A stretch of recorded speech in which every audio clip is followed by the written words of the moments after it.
confronté à la logique politique du projet de PASTEF qui est incarné par le président Ousmane Sonko.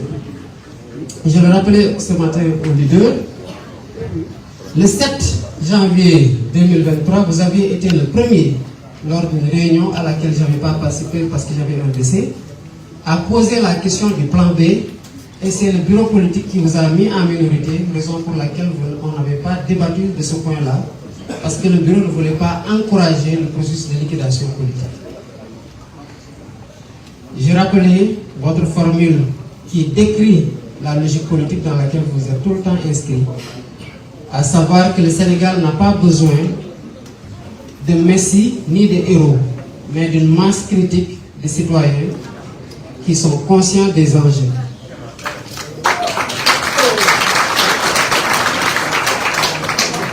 Puisque vous êtes un dialogue et qu'il y a toujours quelque chose qui reste, j'ai complété en disant que ces citoyens-là doivent avoir le courage d'agir pour faire changer les choses.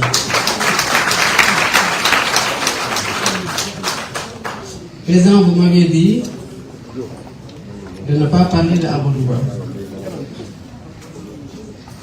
Mais comme généralement je suis têtu et qu'on n'est jamais d'accord, comme si nous sommes toujours ensemble, je voudrais juste vous compléter. Je crois que j'avais fait un texte que j'avais appelé Bastra Danous, prédiction tirée du DAC politique. Je crois que tout ce que j'avais prédit dans ce texte-là, c'est presque réalisé. Alors, quand vous avez quitté le syndicat, vous nous avez transmis à Madouba.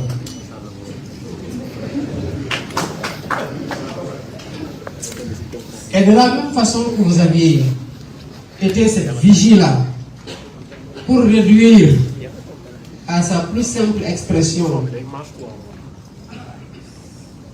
la catastrophe qu'il était en train de faire au niveau des impôts et plus tard au niveau du ministère de l'économie et des finances, nous avons continué sur cette perspective, dans cette perspective-là.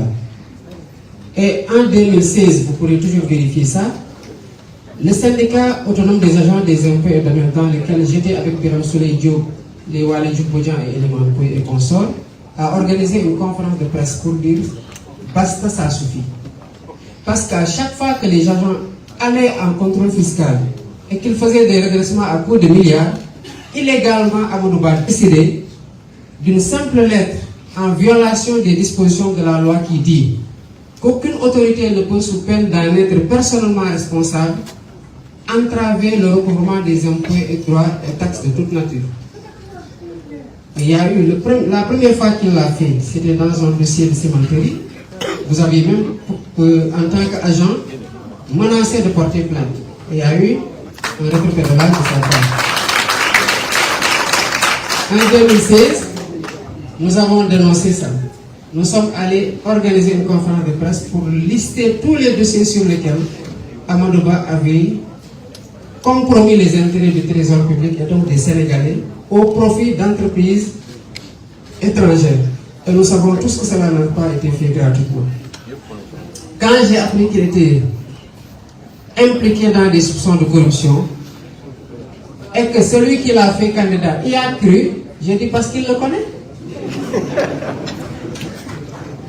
Je sais que si c'était moi, Ousmane ne va poser aucun parce qu'il saura que ce n'est pas vrai. Donc c'est parce qu'on sait qu'il est dans ces pratiques-là qu'on a voulu en savoir un peu plus. Et certainement, l'histoire dira ce qu'il en a été un jour. Ces pratiques-là, qu'on a appelées remises gracieuses à l'époque, ont été perpétuées. Et cette année, j'ai dû discuter avec le député Guy Marius Sagna pour qu'il dépose une demande de mise en place d'une commission d'enquête parlementaire autour d'un redressement de 150 milliards qu'ils ont abandonné en ne prenant que 14 milliards.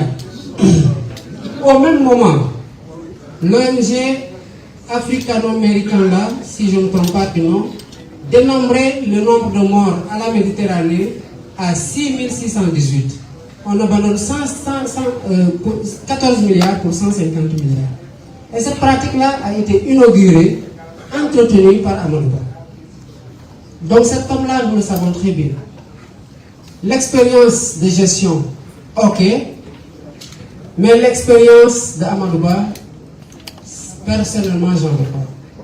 Je vous parle d'une expérience de violation des lois, d'une expertise en coup bas, d'une expérience dans les malversations, les détournements. J'en veux pas.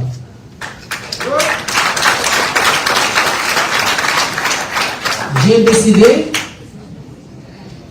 pendant 15 ans que j'ai été aux impôts, d'être un fonctionnaire orthodoxe, vertueux, sérieux et compétent au service de mes collègues dans le cadre de l'engagement syndical où j'ai contribué grandement à améliorer les conditions de travail et de vie.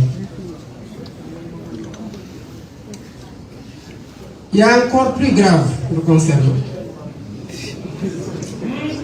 Quand vous nous avez légué le projet de réforme du système de rémunération aux impôts et qu'on a achevé la réforme et qu'il était question de transférer le projet au ministre du budget d'abord Abdoulaye Diallo qui avait dit si vous entendez, si ça arrive ici, je vais signer. Amadou Ba n'était pas pour la réforme, mais il ne pouvait pas résister aux syndicats et à la demande interne de la DGID. Qu'est-ce qu'il a fait? On lui a mis la pression parce que le ministre nous avait dit j'ai pas reçu. On l'a interpellé, il a dit j'ai transmis. Sous notre pression, vous savez ce qu'il a fait? Il a fait une fausse lettre de transmission antidatée, numérotée, signée de sa main pour nous la donner. Quand on a vu les chiffres, la numérotation par rapport à des lettres antérieures qu'on avait échangées et à la date, on a su que ce n'était pas vrai. Et demander aux agents des impôts et domaines à cette époque-là, à savoir en 2014, ils vous diront qu'on avait même attaqué ça dans l'intranet de la DGID. Il y a encore pire, mais je m'en arrête là. Le projet pour lequel vous avez fait le choix, qui entre en droite ligne de votre logique politique. Vous n'avez jamais mis en avant votre propre personne. Au-delà de l'épisode du 7 janvier 2023, je me rappelle, quand on a reçu la JPS un jour et que les jeunes disaient que nous donnerions notre vie pour toi, vous lui avez dit non, personne ne doit mourir, parce que si même je n'étais pas là, vous devez être en mesure de continuer le projet.